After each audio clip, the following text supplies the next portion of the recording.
How to get Aim Assist on Nintendo Switch Fortnite. Hi everyone, welcome back to our channel. This is Rose and I'll be walking you through how to get Aim Assist on Nintendo Switch Fortnite. So while I don't have a Nintendo Switch on hand, I have done thorough research and compiled all the steps you will need. So without further ado, let's begin. First of all, launch Fortnite on your Nintendo Switch and press the plus button on your controller in the top right corner. Scroll to the settings, that is car icon in the menu bar, and press A to open it.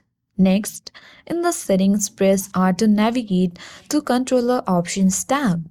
And now enable advanced option, then set aim assist strength to 100%. Press apply and you are all set.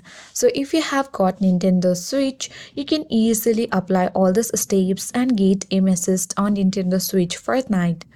I hope this guide worked, and if you are new to our channel, hit the like button and subscribe. Thank you for watching and I'll see you in the next video.